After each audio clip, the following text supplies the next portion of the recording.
Mateo Kapitulo 9. Misakay si Jesus sa usa ka sakayan ug mibalik pagtabok sa lanaw ug miabot sa iyang kaugalingong lungsod. Unya, may pipila ka tawo nga naghatod ngadto kaniya ug usa ka paralitiko nga gipahigda sa duyan. Nakita ni Jesus ang kadako sa ilang pagsalig kaniya ug miingon siya sa paralitiko, Anak, ayaw ka balaka, kagipasaylo na ang imong mga sala. Unya, may pipila ka magtutudlo sa balaod nga miingon sa ilang kaugalingon, Nagpasipala sa Dios kining tawhana. Nasayod si Jesus sa ilang gihuna-huna ug miingon siya, Nganong naghuna-huna man kamug dautan, hain may sayon isulti. Gipasaylo na ang imong mga sala, ubangon ug lakaw. Karon ipakita ko kaninyo nga ang anak sa tao may gahom dinhi sa yuta sa pagpasaylo sa mga sala. Busa miingon siya sa paralitiko, Bangon, dada ang imong higdaan ug pauli sa inyo. ug mibangon ang paralitiko ug mipauli. Sa pagkakita sa mga tao niini, nahingangha sila ug gidayig nila ang Dios tungod sa paghatag niya niining gahuma ngadto sa mga tao. Unya mibiya si Jesus ni adtong dapita ug samtang naglakaw siya, nakita niya ang usa ka kobrador sa buhis nga ginganlag Mateo nga naglingkod sulod sa iyang opisina. Miingon si Jesus kaniya, Sunod ka nako. Mitindog si Mateo ug misunod kaniya. Samtang nagkaon si Jesus didto sa balay, may daghang kobrador sa buhis ug mga makasasala nga miduol ug misalo kaniya ug sa iyang mga tinun-an. Nakakita niini ang pipila ka Parisiyo ug miingon sila sa iyang mga tinun-an, Nganong nakigsalo man ang inyong magtutudlo sa mga kubrador sa buhis o sa mga makasasala? Nakadungog si Jesus kanila ug mitubag, Ang mga tao nga walay sakit, wala magkinahanglag doktor, kundili ang masakiton ra. Susihan ninyo kung unsay kahulugan ining bahina sa kasulatan nga nag-ingon, Pagkamaluluyon ang akong gusto, dili mga halad.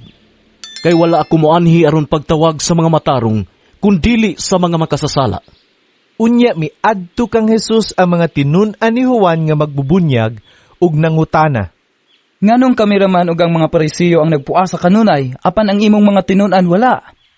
Si Jesus mitubag, Naghuna-huna ba day kamo nga magsubo ang mga dinapit sa kumbira sa kasal, samtang ang pamanhunon uban pa kanila? Dili gayud. Apan moabot ang panahon nga ang pamanhunon kuhaon gikan kanila ug magpuasa na unya sila. Walay mo gamit og bag-ong panapton aron itapak sa daang bisti, kay ang bag-ong panapton mukulo man ug mudako hinuon ang gisi niini. Ug walay tawo nga mogamit og daang sudlanan nga panit aron sudlan sa bag-ong bino. Kay kun himuon niya kini, mabusbus ang sudlanan ug unya mausik ang bino ug madaot ang sudlanan. Apan ang bag-ong bino isulod hinuon sa mga sudlanan nga bag-o aron dili madaot ang bino ug ang mga sudlanan.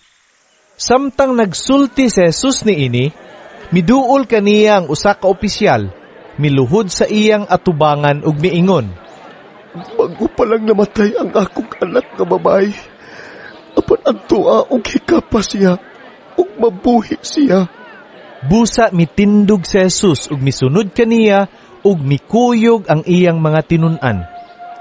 Unya, usa ka babae nga nag-antos tungod sa iyang pagsigig dugo sulod sa napulog duha ka tuig, miduol sa luyo ni Jesus ug miingon sa iyang kaugalingon, Kung makahikap lang ako sa biste ni Jesus, siguradong mamaayo ako. Unya gihikap niya ang sidsid sa biste ni Jesus.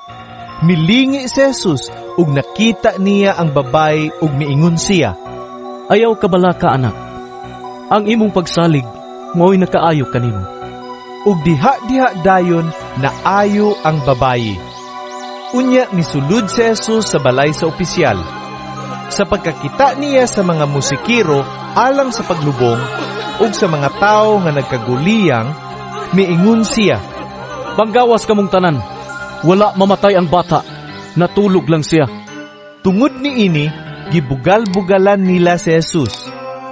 Sa nakapanggawas na ang mga tao, misulod si Jesus sa lawak sa bata ug gigunita niya ang kamot ni ini ug mitindog ang bata. Ug nabalita dayon kini sa tanang dapit ni adtong yutaa. Unya, mibiya si Jesus ni adtong dapita ug samtang naglakaw siya, misunod kaniya ang duha ka buta nga lalaki. Naninggit sila. Anak ni David! Kaluhin taon kami! Sa nakasulod na si Jesus sa balay, miduol kaniya ang duha ka buta ug nangutana siya kanila. Nagtuo ba kamo nga makaayo ako kaninyo? Sila mitubag. Oo, sir! Unya gihikap ni Jesus ang ilang mga mata ug miingon. Mamaayo kamo, sumala sa inyong pagtuo. Ug nakakita sila. Unya gipasidan-an sila ni Jesus nga dili gayud kini isaba kang bisan kinsa. Apan milakaw sila ug gipamalita hinuon nila ang kabantog ni Jesus sa tanang dapit ni adtong yutaa. Sa pagpanglakaw na sa mga tao, dihay pipila nga nagdala ngadto kang Jesus ug usa ka tawo nga naamang tungod kay gisudlan kinig yawa. Sa nahinginla na ang yawa, nakasulti ang tao ug nahibulong ang tanan nga nag-ingon. Wala pa gayoy nahitabo nga sama ni ini, dinhi sa Israel. Apan miingon ang mga Parisiyo. Ang pangulo sa mga yawa mo ay naghatag kaniya gahom sa pagpagula kanila. Unya gilibot ni Jesus ang tanang kalungsuran ug kabaryuhan. Nanudlo siya didto sa ilang mga sinaguga ug giwali niya ang maayong balita bahin sa paghari sa Dios. Giayo usab niya ang mga tao sa tanan nilang balatian ug sakit. Sa pagkakita niya sa daghang mga tao, naluoy siya kanila kay nagluyaman sila ug walay kadasig, murag mga karnero nga walay magbalantay. Busa giingnan niya ang iyang mga tinun-an. Daghan ang anihunon, apan jutay ra ang mga ngani. Busa, pag-ampo kamo sa tag-iya sa anihunon, aron magpadala siya dugang pang mga ngani.